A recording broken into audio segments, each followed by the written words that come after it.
آیت نمبر 13 سورہ الشورى کی آیت نمبر 13.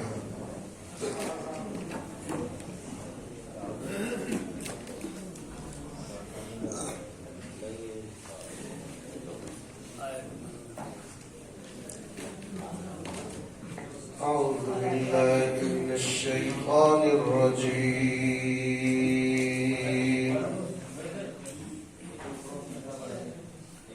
بسم الله الرحمن الرحيم. شرع لكم من الدين ما وصى به نوحا والذي أوحينا إليك وما وصينا به إبراهيم وموسى وعيسى أن أقيموا الدين ولا تتفرقوا فيه كبر على المشركين ما تدعوهم إليه الله يجتبي إليه من يشاء ويهدي إليه من ينيب. صدق الله العظيم. شرع لكم من الدين ما وصى به نوحا. مشروع قرار دیا تمہارے لیے یا مقرر کیا تمہارے لیے من الدین دین سے ما وصى به نوحا وہی دین جس کی وصیت کی اللہ رب العزت نے نوح علیہ السلام کو. ما وصى جو وصیت کی بہی ساتھ اس کے نوح علیہ السلام کو. والذی اوحینا الیک اور وہ چیز جو وحی کی ہم نے تیری طرف اے نبی صلی اللہ علیہ وسلم.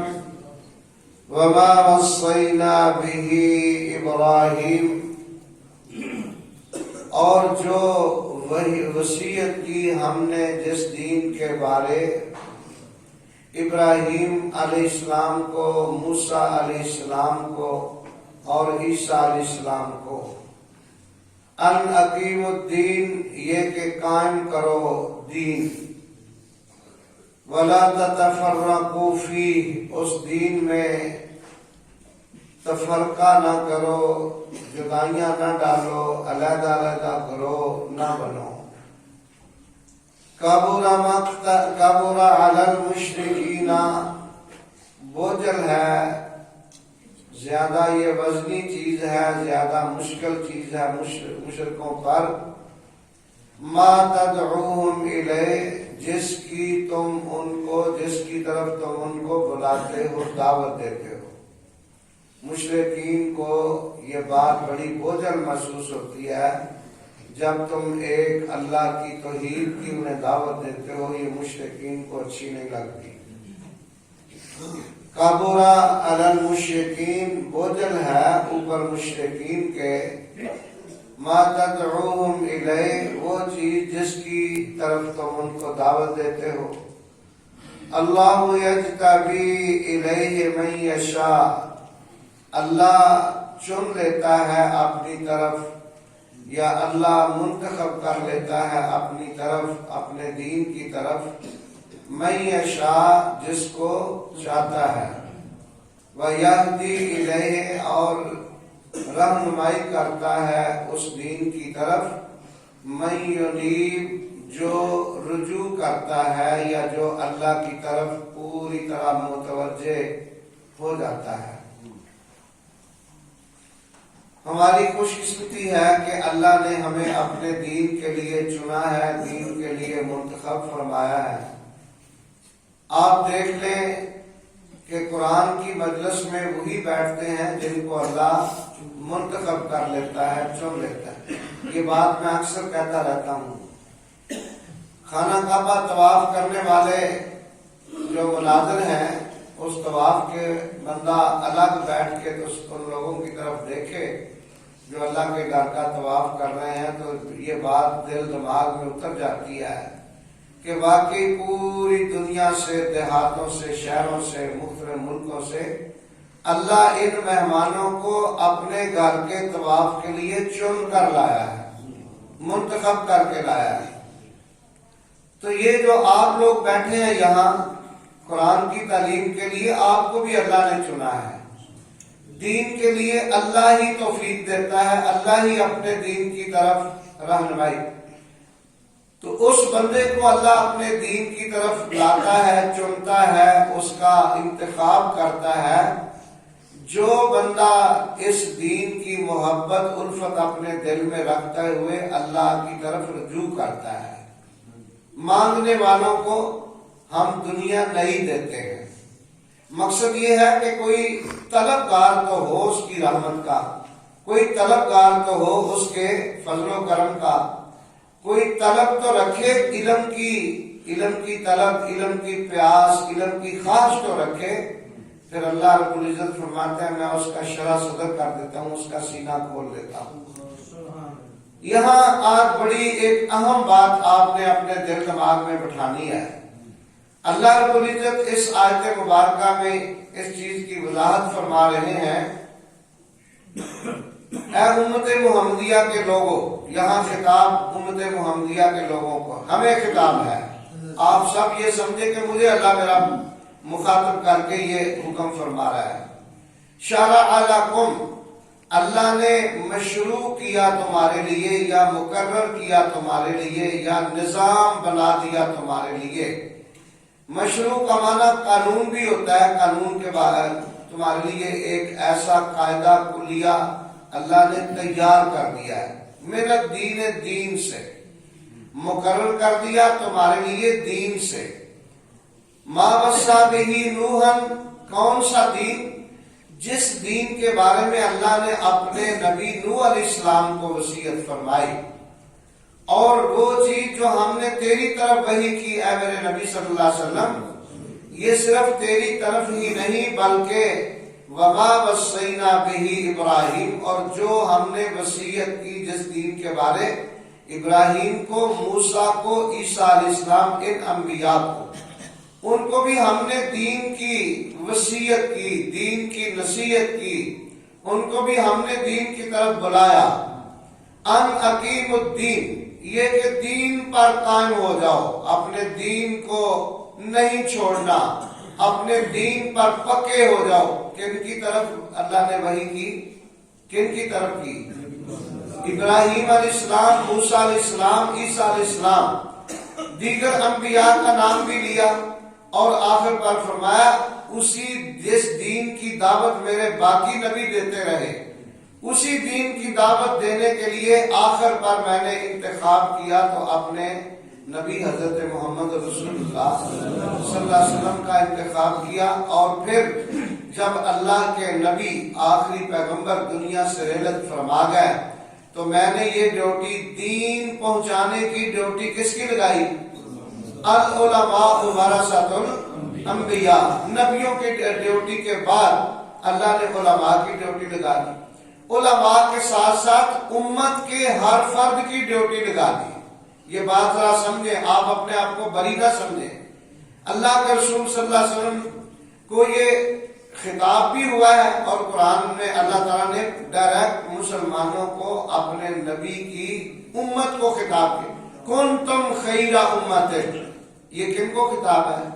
ہمیں ہے، آخری نبی کی امت کو خطاب ہے۔ تم بہترین امت ہو، یعنی اللہ کریم ہمیں یہ احساس دلا رہے ہیں کہ ساری امتوں سے تمہارا درجہ بلند ہے۔ کنتم خیر امت، تم بہترین امت، اخرجت للناس، تمہیں ساری دنیا سے منتخب کیا گیا ہے، تمہارا انتخاب کیا گیا ہے. کوئی ہے عزت کہ نہیں؟ کتنی بڑی عزت ہے. اینا ادھر نمائندے تو چن کے اسمبلیاں کلے نے، انہوں کا انتخاب تساں کیتا ہے. انتخاب ہی کیتا جے نا، انہوں نے چنیا جے نا. وہ جو چند چڑھاتے ہیں پہ تمہیں پتا ہے.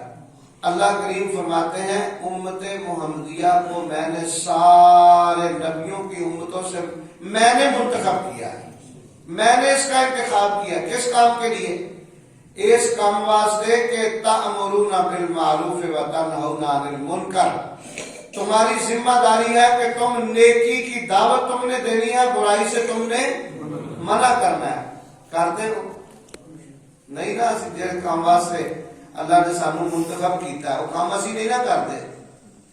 وہ جہے کام واسطے ایسا انہاں نمائندیاں نو منتخب کر کے اتنے کلیا ہے، وہ کام تے اتنے ہوگے نا تو لترو لتری ہون، اتنے جتیو جتی ہون، گالیو گالی، دستو گربان ہون، تے لوکاں آکھنا یہ نہ ہی جمدے تے چنگا سی. اور تسی اتنے جا کے اس واسطے تمہیں منتخب کیتا ہے. قوم روندی ہے بھی قوم کہندی ساڈے کو کام کرو، اسی بھوکے مرنے پے. تسی اتنے جا کے اپنی لڑائیاں لڑتے ہو پے. بھئی تاثر برا ہوگا یا اچھا؟ برا تاثر ہوگا نا. جس کام کے لیے کسی کو منتخب کیا جائے اس کو وہی کام کرنا چاہیے کہ کوئی اور کام کرنا چاہیے. اللہ نے ہمارا انتخاب کیا ہے کہ نہیں کیا؟ مجھے پہلے یہ بتائیں. کیا ہے نا؟ کس کام کے لیے کیا ہے؟ کہ نیکی کا حکم دینا ہے اور برائی سے اے میرے آخری نبی کے امتیوں، یہ ڈیوٹی ہے، یہ ذمہ داری ہے. نہ کرو گے تو پھر سزا بھگتنی پڑے گی، نہ کرو گے تو عذاب میں مبتلا ہونا پڑے گا. یہ تمہاری ذمہ داری ہے کہ تم نے دین کی دعوت دینی ہے. اللہ رب العزت فرما رہے ہیں کہ میں نے پہلے انبیاء کی بھی یہی ذمہ داری لگائی، اپنے آخری نبی کی بھی یہی ذمہ داری لگائی، اور اپنے آخری نبی کی امت کی ذمہ داری قیامت تک لگا دی کہ جو میرے نبی کے امتی ہیں ان کی ذمہ داری ہے دین کی دعوت کا کام تم نے کرتے رہنا ہے. میں نے اب نبوت کا دروازہ بند کر دیا، اب کوئی نبی نہیں آئے گا. اب نبیوں والا کام کس نے کرنا ہے؟ نبیوں والا کام کرنے ہیں پیسی. اللہ نے تو ذمہ داری لگائی ہے نا، بس احساس سے ذمہ داری ہونا چاہیے. دوسری بات یہ ہے کہ دین کی طرف، دین پر اللہ نے زور دیا ہے کہ دین والے بن جاؤ. کوئی بھی تمہارا نظام ہے اس کو اپنے دین کی روشنی میں دیکھو، اسلام کی روشنی میں اس کا حل نکالو. اگر کوئی طلاق دے دیتا ہے تو اس کو دین کی روشنی میں، قرآن و سنت کی روشنی میں حل کرو. تجارت کا مسئلہ ہے، قرآن و سنت کی روشنی میں حل کرو. شادی کا، منگنی کا، غمی کا، خوشی کا، سفر کا، حضر کا، عبادات کا کوئی بھی مسئلہ ہے وہ کس روشنی میں حل کرو؟ دین کی روشنی میں حل کرو. دین سے اپنے قدم کو پیچھے نہیں ہٹانا. دین والی زندگی گزارو گے تو میں تمہاری عزت کو 4 چاند لگا دوں گا. تمہاری شہرتیں زمین و آسمان پر کر دوں گا. تم زمین پر چلتے ہو، تمہارا ذکر آسمان پر فرشتے کرتے ہیں تمہارے دین کی وجہ سے. دین کی وجہ سے بڑیاں بڑیاں مچھاں رکھ کے کھلے ڈلے کپڑے پا کے آکڑ کے تکبر نال چلنا تے نماز دے نیڑے نہ ہونا، انہاں دا تذکرہ فرشتے آسماناں تے کردے نے کہ بڑے چنگے بندے نے. اور یہ تو بے دینی کی باتیں ہیں، تکبر کی باتیں ہیں، غرور کی باتیں ہیں، یہ جہنم لے جانے کی باتیں ہیں. ہمیں حکم ہے کہ اپنے دین پر قائم ہو جاؤ. کیوں؟ اللہ رب العزت فرماتا ہے میرے آخری نبی کے امتیوں، میں نے تمہارے لیے دین منتخب کیا ہے، میں نے چنا ہے کہ یہ دین میرے آخری نبی کے امتیوں کے لیے ہے، اور تمہیں اس دین کے لیے منتخب میں نے کیا ہے. یہ ذمہ داری میں نے تمہاری لگائی ہے. انبیاء کی ذمہ داری یہ تھی. تو دوسری بات، دین میں اختلاف نہ کرو. دین میں وَلَا تَتَفَرَّقُوا فِيهِ کا مطلب کیا ہے؟ اختلاف بھی نہ کرو. اگلی بات یہ بتائی ہے کہ یہ مشرکوں کو دین کی دعوت اچھی نہیں لگتی. ایک اللہ کی طرف بلانا، ایک اللہ کو حاجت روا مشکل کشا کہنا، ساری کائنات کا رزاق کہنا، اور ساری کائنات کو رزق دینے والا، اولاد دینے والا، عزت دینے والا، یہ صرف اللہ کو سمجھنا، صرف یہ مشرکوں کو بات اچھی نہیں لگتی۔ آپ نے ایک کلپ دیکھا ہوگا، ایک طالب علم ہے، وہ بیچارہ منبر کسی اسٹیج پہ آ گیا، وہ قرآن کی آیتیں پڑھ پڑھ کے نا تو یہی بتا رہا ہے کہ ایک اللہ کو الہ سمجھو، ایک اللہ کو حاجت روا سمجھو، اللہ کے علاوہ کوئی ڈوبتی ہوئی کشتی کو نہیں تار سکتا، اللہ کے علاوہ کوئی بگڑے کام سوار نہیں سکتا، اللہ کے علاوہ کوئی رزق دینے والا نہیں ہے۔ وہ اللہ کی توحید بیان کر رہا ہے تو ایک مولوی اٹھتا ہے، وہ اس کو پکڑ کے کھینچ کے نیچے سٹیج سے پھینک دیتا ہے، اتنے ہو جی گلا نہ کر۔ اب آپ مجھے بتائیں کہ اس کو یہ دین کی دعوت اور توحید کی دعوت لڑ گئی کہ نہیں؟ اس کو اچھی نہیں لگی۔ اپنے گریبان میں جھانکنا چاہیے کہ مجھے توحید کی دعوت اچھی لگتی ہے کہ نہیں لگتی۔ اگر نہیں لگتی تو آپ خود اپنی ذات کا فیصلہ کریں کہ آپ پر یہ آیت فٹ آ رہی ہے۔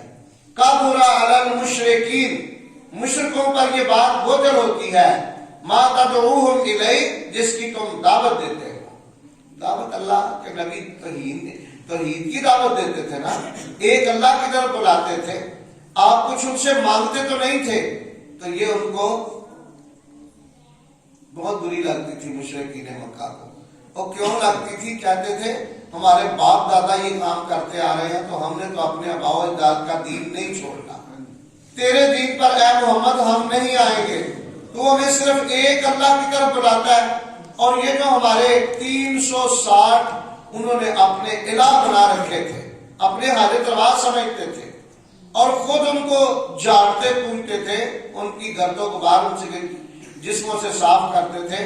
اگر بارش آ جاتی تو ان اپنے معبودوں کو اٹھا کر اندر کر لیتے تھے، دھوپ میں انہیں جلنے سڑنے نہیں دیتے تھے کہ ساڈے علاوہ ان کو اپنا لگ جائے، اٹھو چکو اپنے علاوہ چک کے جیسے اندر کرو کہ بھیجنا جان بارش دے بچ۔ یہ کیسی مشرک کی عقل پہ پردہ ہے۔ اور جو الہ ہوتا ہے وہ تو لوگوں کے کام سوارتا ہے، تو اگر خود ہی وہ چل نہیں سکتا، پھر نہیں سکتا، بول نہیں سکتا، سن نہیں سکتا، تو وہ الہ کیسے بن سکتا ہے؟ اللہ تعالیٰ ہم پر اللہ کا بہت بڑا فضل ہے۔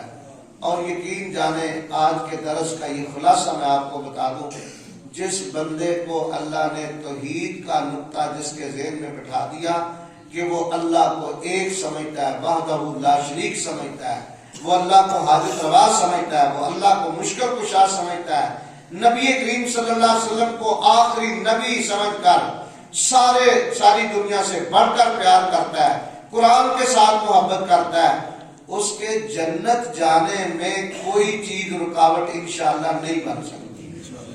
بس اللہ ہمیں یہ عقیدہ نصیب فرمائے۔ مختصر میں نے تشریح کر دیا، اب ایک دفعہ ترجمہ پڑھ لیں۔